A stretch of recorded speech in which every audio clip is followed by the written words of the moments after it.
जय हिंद defence aspirants, welcome back again. This is Divyanshu Pandey. Multinational exercise Khaan Quest 2024 Bharat अब इसमें पार्टिसिपेट करने वाला है। ये एक्सरसाइज हर साल मंगोलिया के द्वारा कंडक्ट की जाती है। तो चलिए जानते हैं कि इस एक्सरसाइज की स्पेसिफिकेशंस क्या हैं और क्या इस एक्सरसाइज का एम रहा है। एक्सरसाइज खान क्वेस्ट एक बार फिर से तैयार है कि जहां पर विश्व के अधिक से अधिक कंट्रीज इसमें पार्टिसिपेट कर सकें।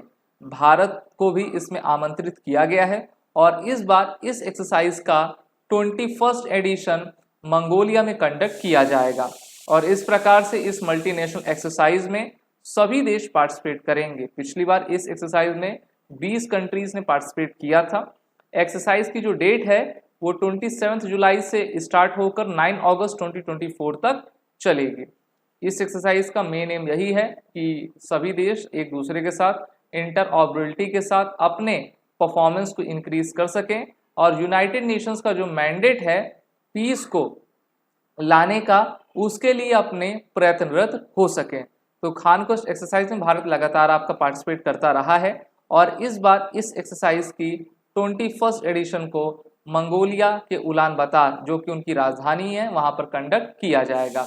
अब चलिए बात करते हैं भारत और मंगोलिया के रिलेशंस की। तो भारत और मंगोलिया का रिलेशन काफी इंपॉर्टेंट है। भारत से ही जो बौद्ध धर्म आपका आया है, ठीक है, वो मंगोलिया तक फैला हुआ है और मंगोलिया में भारत के ही कल्चर बौद्धिज्म को आपका फॉलो किया जाता है। Mongolia regards India as its third neighbour along with America, Japan, Germany and a spiritual neighbour. तो वो स्पिरिचुअल नेबर की तरह हमको भारत में लेते हैं। हमारी सीमा तो नहीं लगती है, लेकिन हमारी जब संस्कृति वहां पर है, हमारे विचार वहां पर हैं, तो वो हमको एक स्पिरिचुअल नेबर की तरह माना करते हैं। India established diplomatic relation with Mongolia in 1955 और फिर जो आपका नॉन कॉर्पोरेशन मूवमेंट था उसमें भी ये साथ थे। India resident mission in Ulaanbaatar was opened in 1971. Mongolia has publicly reiterated its support for India's membership to the permanent seat of the expanded United Nations Security Council. United nation security council में भारत लगातार जाने की कोशिश कर रहा है, जिसमें Mongolia का भी साथ भारत को मिलता जा रहा है। In 2022 India built oil refinery at the cost of more than $1 billion with a capacity of 1.5 million metric tons. ठीक है, तो भारत वहां पर इन्वेस्टमेंट भी कर रहा है। अगर हम डिफेंस एक्सरसाइज की बात करें तो खान क्वेस्ट के अलावा भारत इनके साथ एक बायलैटरल एक्सरसाइज करता है जिसका नाम है नोमैडिक एलिफेंट। और अगर हम मंगोलिया की लोकेशन देखें, चाइना के नॉर्थ में, रशिया के साउथ में, और ये एक लैंडलॉक कंट्री है। वर्ष 2015 में भारत के प्रधानमंत्री भारत के पहले ऐसे प्रधानमंत्री हुए जिन्होंने मंगोलिया की पहली यात्रा आपकी की हुई थी। तो इस प्रकार से दोनों देशों के ट्रेड, कल्चर और डिफेंस रिलेशंस को आगे बढ़ाया जा रहा है।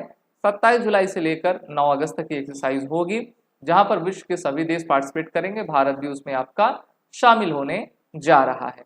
आप सभी डिफेंस एस्पिरेंट हमारे एसएसबी इंटरव्यू ऑनलाइन प्रोग्राम में इनरोल हो जाएं। ऐसे डिफेंस एस्पिरेंट जो अपने रिटन कोर्सेज जैसे कि NDA, CDS, MNIST, territorial army की तैयारी करना चाहते हैं, वो भी हमारे कोर्सेज में आए। वो रिटर्न कोड का यूज कर लें, जिससे कि आपको हमारे कोर्सेज में एडमिशन लेते वक्त 10% का फ्लैट डिस्काउंट मिल जाए। जय हिंद। अगर आप एक डिफेंस एस्पिरेंट हैं और SSB interview, NDA, CDS, AFCAT जैसे एग्जाम्स के लिए प्रिपेयर कर रहे हैं, तो आप एसएसबी क्रैक एग्जाम्स के कोर्स को चेक करना ना भूलें। आप हमारी लर्निंग एप्लीकेशन को गूगल प्ले स्टोर से भी डाउनलोड कर सकते हैं।